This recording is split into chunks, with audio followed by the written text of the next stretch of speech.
سید عالم نور مجسم شفیع معظم صلی اللہ علیہ وسلم نے عید الفطر کے لحاظ سے خصوصی طور پر جو فضیلت کا تذکرہ کیا، امام بہقی نے شعب ایمان کے اندر ان فضائل کا تذکرہ کیا اور اس کے آداب کا تذکرہ کیا۔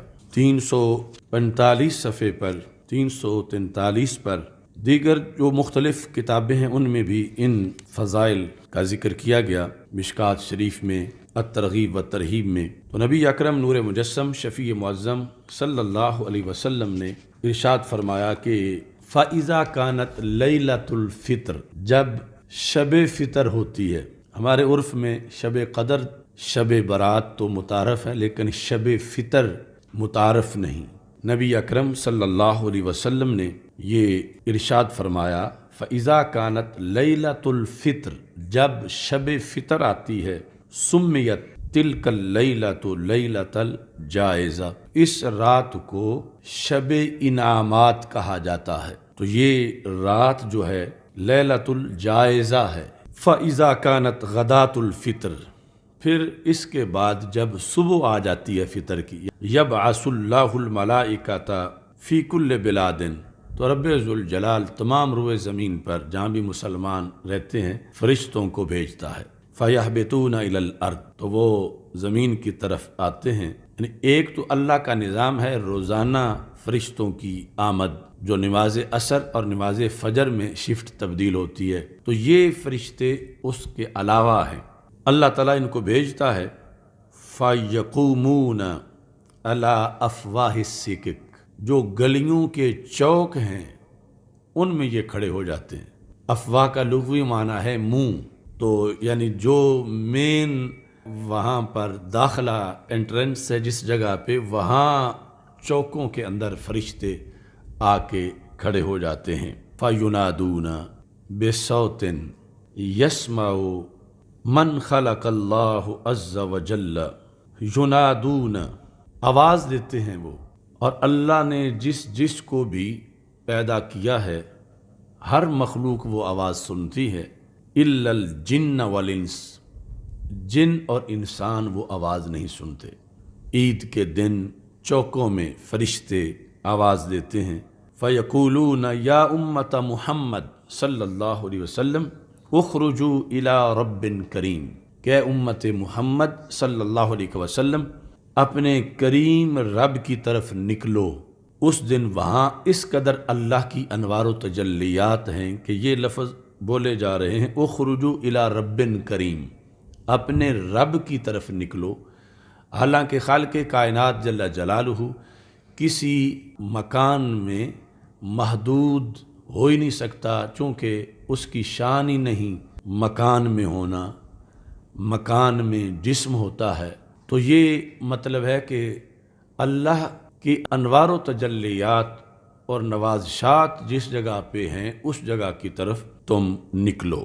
یعطی الجزیل ویعفو عن الذنب العظیم، کہ اللہ بہت بڑا اجر دینا چاہتا ہے اور بڑے بڑے گناہوں کو بخشنا چاہتا ہے۔ فَإِذَا بَارَزُوا لِمُصَلَّاهُمْ، تو جس وقت لوگ عیدگاہ کے لیے نکلتے ہیں اور مجمع لگ جاتا ہے، یقول اللہ عز وجل للملائکہ، تو رب ذوالجلال اس وقت فرشتوں سے پوچھتا ہے بطور مشورہ، اور اللہ تعالیٰ کی طرف جب مشورہ کی نسبت کی جائے تو وہ تعلیم انسانیت کے لیے ہے کہ رب ذوالجلال فرشتوں سے پوچھتا ہے ما جزاء الاجیر اذا عمل عملہ، فرشتوں تم مجھے اس مزدور کے بارے میں بتاؤ کہ جس کو کسی نے اجرت پہ رکھا تھا اور کام دیا تھا اور اس نے اپنی ڈیوٹی پوری کر دی ہے، کام مکمل کر دیا، اب اس کے ساتھ کیا کرنا چاہیے؟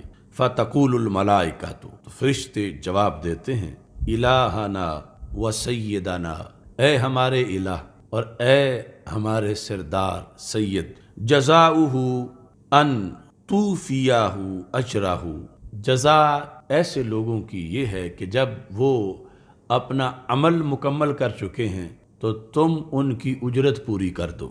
فَيَقُولُ، تو پھر اللہ تعالیٰ کہتا ہے فَإِنِّي أُشْهِدُكُمْ یا ملائکتی، میں تمہیں اے میرے فرشتوں گواہ بناتا ہوں، انی قد جعلت ثوابہم من صیامہم، جو انہوں نے عمل کیا تھا، خواہ وہ رمضان کے روزے تھے اور خواہ وہ قیام تھا، رضائی و مغفرتی، میں نے اپنی رضا ان کو بطور ثواب دے دی ہے۔ اللہ کی رضا یہ بہت بڑا تحفہ ہے۔ وَيَقُولُ، پھر اللہ تعالیٰ فرماتا ہے، یا عبادی، اے میرے بندو، سلونی، تم مانگ لو، اب تم نے اور کیا مانگنا ہے۔ تو یہ اگرچہ ہمارے کان نہیں سنتے، لیکن دور و نزدیک کے سننے والے وہ کان لالے، کرامت پہ لاکھوں سلام۔ تو ہمارے آقا صلی اللہ علیہ وسلم نے یہ بتا دیا کہ امت کو پتہ ہونا چاہیے کہ فرشتے چوکوں میں بھی کھڑے ہیں، اور پھر یہ بات چیت بھی ہو رہی ہے، اور پھر اللہ بھی پوچھ رہا ہے یا عبادی۔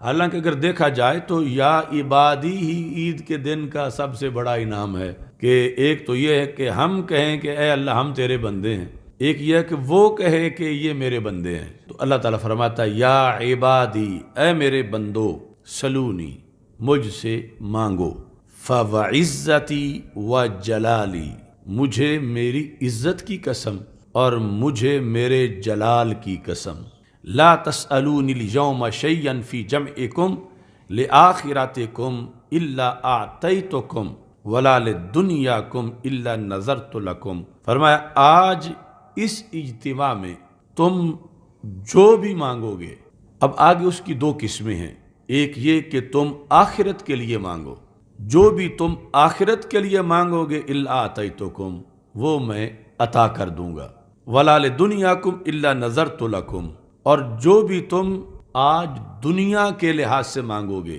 یعنی دنیا میں رہنے کی جو ضرورتیں ہیں، دنیا کے لحاظ سے رزق، اولاد، اس طرح کی چیزیں، الا نظرت لکم، اس لحاظ سے بھی میں تمہارے لیے نظر کروں گا، یعنی میں نظر کرم کروں گا اس مسئلے پر بھی۔ دوبارہ پھر فرماتا ہے رب ذوالجلال، فَوَعِزَّتِي، مجھے میری عزت کی قسم، لَأَسْتُرَنَّ عَلَيْكُمْ أَثَرَاتِكُمْ، میں تمہاری غلطیوں پہ پردہ ڈالوں گا، مَا رَاقَبْتُمُونِی، وہ تمام تمہارے پوشیدہ گناہ جو میں جانتا ہوں لوگ نہیں جانتے، میں اس پہ پردہ ڈالوں گا۔ وَعِزَّتِي لَا أُخْزِيكُمْ، مجھے میری عزت کی قسم میں تمہیں رسوا نہیں کروں گا، یعنی سب کے سامنے میدان معاشر میں وہ آ جائیں، ایسا نہیں ہوگا۔ وَلَا أَفْضَحَكُمْ بَيْنَ يَدَيْ أَصْحَابِ الْحُدُودِ، تو میں لوگوں کے سامنے تمہیں ذلیل و رسوا نہیں کروں گا۔